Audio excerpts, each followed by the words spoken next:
So we're interviewing Yumi Kim today, who's a fashion designer in New York, and I just had to be wearing my Yumi Kim dress.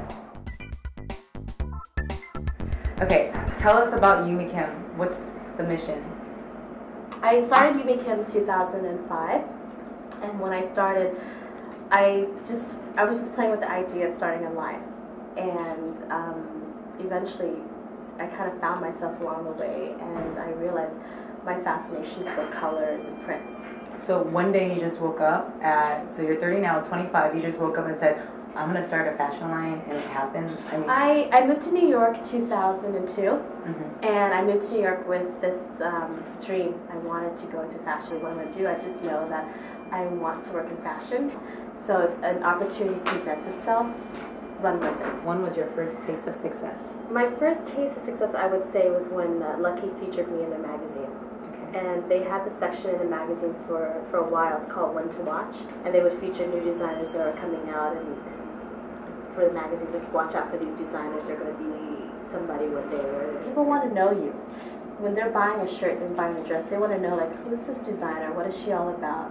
That's when I started my blog. I was like, I want to be an inspiration to other people. People get a glimpse in the life of a designer. Like, this is me. I'm a regular person. And then this past year, I launched YumiKimShop.com. I remember the first day, we had like 50 to 100 orders. All my prints, we go through so many rounds before it goes into production. So, like, I have to, like, love it. And that's why I think that we've been doing so well, is because when people wear a Yumi Kim top, they always go, oh my god, I get so many compliments because I get noticed. What are you passionate about? I love traveling. Okay, really nice. Yeah, and I love traveling. Mainly because, and I live in New York, and you see when you walk out every single day what the city's all about, and the energy and the light, and just the opportunities, and then you travel to Vietnam, and these people wake up 6 a.m. in the morning, push their little cart, and they're selling me fresh fruits, and they sell me with a smile, and they're happy. I'm just like, wow, they're happy, and they don't have much. And here I am in an amazing city with all these opportunities, and I'm not taking advantage of it. Shame on me. Shame on me. And I see these kids at 3 years old hustling little books to me and saying, like, can you buy? And I'm just like, oh my gosh, at 3 years old, I was lucky to be in America, right, getting prepared to go to preschool. And I think that's my motivation each and every day, to go, like, you know what, I am so lucky to be here, and there's millions of people who would switch places with me in a heartbeat. What makes you nervous, Kim? And it can be outside of business. What makes me nervous? Love. Well, I think for me, it's nervous is, I think, when I am in a room with other powerful people, especially in New York. Everyone's always judging. Like, the bigger you get, the more people judge you. And I just feel like, you know what, I am who I am. Love me or leave me.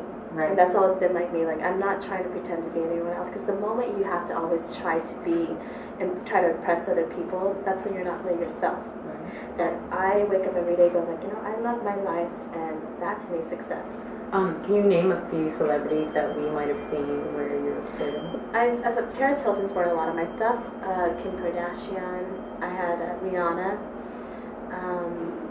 We had Britney Those are really big names. and the funny thing, people always like, how did you get your stuff on them? Like, actually, like, I never send things out. And with the celebrities that bought my stuff, it's because they shopped in LA, walked into a store that carries a brand, and they happen to love the dress. What would you say was your toughest experience in building Yumi Kim? People don't understand that when you go play with big guys, you deal with big contracts and a lot of rules, such as they tell you what they want. You have to read everything, every fine line, every little detail. So just read the contract. Yeah, but you can work around it. Just be smart about it. Right? You have to be smart about it, and depending on how bad they want your brand. Can I ask you, when you are down, how do you find inspiration, or how do you pull yourself out of that? I look at my family, because my mom lived the last 50, 60 years of her life just for us.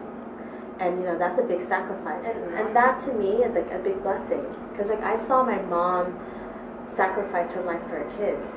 And for me, like, now that I'm at a level where I'm self-sufficient, I'm successful in my own ways, like, I want to give back, and I want to give my mom the life that she deserves, and to say thank you. Like, she has been the biggest role model, because even when she's down and have family problems or even relationship problems, my mom never showed her weakness. And that to me is strength. And if I could even be just anything close to her, that to me, like, I feel like, wow, like I've accomplished. Right. Okay, so my last question to you now is if you had to give just one piece of advice to future entrepreneurs and maybe fashion designers, what would that one piece of advice be? I would say my one advice to anybody who wants to start anything or just anything in life is don't give up. Fight the fight. Fight the fight, because no matter how much money you make, if you wake up saying, like, I dread going into work, I don't love what I do, it doesn't matter. It's like, you know what? You have your good days, you have your bad days. Life happens, you move on, and we will be okay. You know, if you really believe that you're going to be fine and you project a certain energy, it's going to come back to you.